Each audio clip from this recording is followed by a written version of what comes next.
जय हिंद प्यारे बच्चों। तो हमारा जो चैप्टर चल रहा था रसखान के सवैये, और बीच में थोड़ा गैप हो गया। उसका कारण ये है कि समय नहीं मिल पाता है, उसके लिए मुझे खेद है।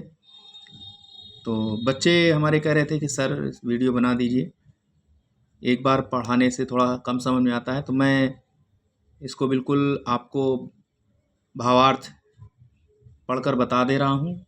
आप वीडियो को सेव करके देखिएगा और 100% आपको समझ में आएगा। यहाँ से क्वेश्चन ज़रूर आते हैं। तो चलिए, बहुत समय आपका नहीं लेते हुए, 2 हो गया था हमारा 2 सवैया, तो आज हमें ये वाला पढ़ना है, धूरी भरे। तो मैं पढ़ता हूँ, आप सुनिए, और वीडियो को सेव करके दोबारा तिबारा आप सुनेंगे और आपको अच्छा भी लगेगा। तो धूरी भरे अति शोभित श्यामजू, धूर भरे अति शोभित श्यामजू, तैसी बनी सिर सुंदर चोटी, खेलत खात फिरे अंगना पग पैजनी बाजत पीरी का छोटी, खेलत खात फिरे अंगना पग पैजन बाजत पीरी का छोटी, वा छवि को रस खाने बिलोकत, वारत काम कला निज कोटी, काग के भाग बड़े सजनी, हरि हाथ सो ले गयो माखन रोटी, काग के भाग बड़े सजनी, हरि हाथ सो ले गयो माखन रोटी।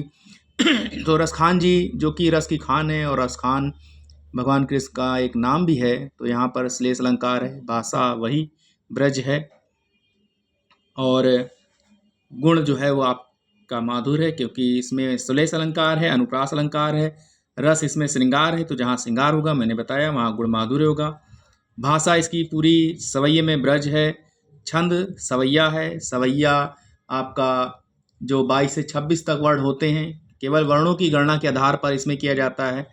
जहाँ हम छंद में, मात्रिक छंद में वर्ण मात्रा की गणना करते हैं, यहाँ केवल वर्णों की गणना करते हैं। जैसे 1 2 3 4 5 6 7 8 9 10 11 12, इस तरह से 23 वर्ण, 24 वर्ण, 22 से 26 वर्ण रहते हैं सवैया में।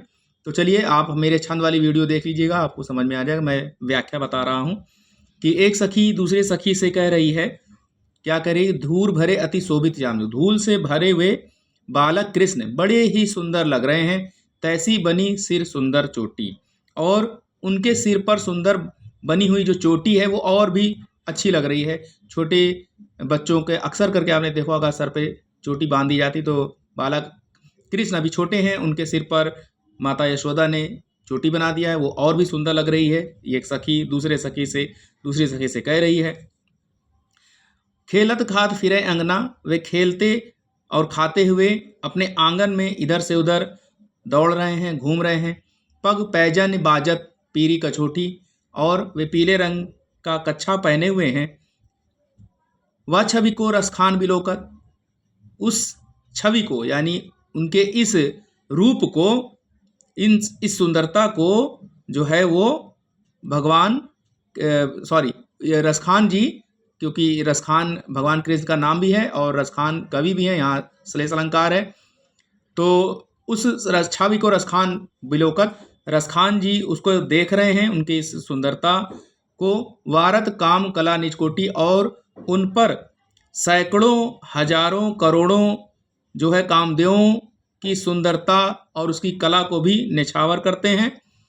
काग के भाग बड़े सजनी, सखी कह रही है, हे सखी, एक सखी दूसरे सखी से कह रही है कि हे सखी, जरा कौवे का भाग तो देखो, हरि हाथ सो ले गयो माखन रोटी, यानी कौवे का कितना बड़ा भाग्य है, कितनी सराहना उसकी की जाए। ऐसा भाग्य तो मेरा नहीं है जो कृष्ण के हाथों से मक्खन और रोटी छीन कर ले गया। तो यहाँ पर बालक कृष्ण का आप काव्यगत सौंदर्य में लिखेंगे, बालक कृष्ण का जो है बड़ा ही मोहक चित्रण प्रस्तुत किया है रसखान जी ने। भाषा ब्रज है, रस श्रृंगार है, और वत्सल है। गुण माधुर्य है, जहाँ पर भी श्रृंगार होगा माधुर्य गुण होगा। अलंकार आपका अनुप्रास है। श्लेष पूरे के पूरे सेवैये में है, क्योंकि हर जगह रसखान जी ने अपना नाम डाला है। और रसखान का मतलब दो दो होता है। एक ही शब्द के जब दो मतलब हो, अलग अलग 2-3 अर्थ निकले, तो वहाँ पर श्लेष अलंकार होता है। और इस तरह से आप लिखेंगे, ठीक है। ये आपका काव्यगत सौंदर्य हो गया। प्रसंग मैंने बता ही दिया था, फिर से एक बार सुन लीजिए। प्रस्तुत सवैये में कवि रसखान ने बालक कृष्ण के बाल सौंदर्य का बड़ा ही मनोहारी चित्रण किया है। यह आपका जो है प्रसंग हो जाएगा। अगला देखें। जा दिन ते वहाँ नंद का छोरा, या बन धेनु चराई गयो है। मोहनी ताननी गोधन गावत, बेनु बजाई रिझायो गयो है। मोहनी ताननी गोधन गावत, बेनु बजाई रिझाई गयो है। वादिन सो कछु टोनो टोना सोके, वह दिन सो कछु टोना सोके, रस खाने ही ये मैं समाई गयो है। को न काहू के कानी करे, सिगरो ब्रज बीर बिकाई गयो है। कोहू न काहू की कानी करे, सिगरो ब्रज बीर बिकाई गयो है। और इस पद में भगवान कृष्ण की मधुर लीलाओं का वर्णन किया गया है। एक सखी जो है वो अपनी दूसरी सखी से कह रही है कि हे सखी, जिस दिन से वह नंद का छोरा यानी भगवान कृष्ण अपनी गायों को चराकर, वह धेनु चराए गए हो, अपनी गायों को चराकर और बंसी बजाकर उस पर मोहक गोधन गीत यानी गायों को रिझाने वाला, गोधन गावत, गायों को रिझाने वाला गीत यानी तान सुनाकर हमें रिझा कर गया है। बेनु बजाए रिझाए गयो, हमें रिझा कर गया है। वह दिन सो कछु टोनो सो कै, रसखान हिये में समाई गयो है। उसी दिन से कोई टोना टोटका सा करके वह रस की खान, अब यहाँ पर देखिए शैलेश अलंकार है, वह रस की खान कवि का नाम भी है और रस की खान कृष्ण का भी है।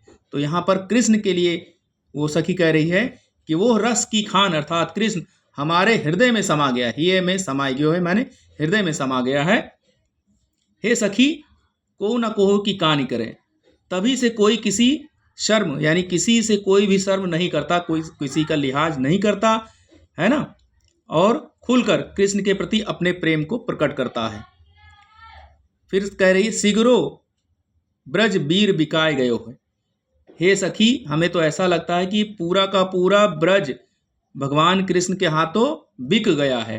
अर्थात बिकने से मतलब यह है कि वशीभूत हो गया है, यानी उनके बस में हो गया है। तो ये जो है आपका व्याख्या हो गई। काव्यगत सौंदर्य में वही चीज लिखेंगे कि यहाँ पर कवि ने गोपियों की कृष्ण भक्ति की अभिव्यक्ति बड़े ही कलात्मक ढंग से की है। और भाषा पहले भी बताया हूँ, ब्रज भाषा है, रस श्रृंगार है, गुण माधुर्य है, अलंकार आपका अनुप्रास है, श्लेष है और अतिशयोक्ति है इसमें, और छंद सवैया है। तो ये आपका हो गया। नेक्स्ट वीडियो में आपको यहाँ से मैं बताऊंगा कान भय बस बांसुरी के। तब तक लिए हमें आज्ञा दीजिए और वीडियो को जरूर शेयर करिए।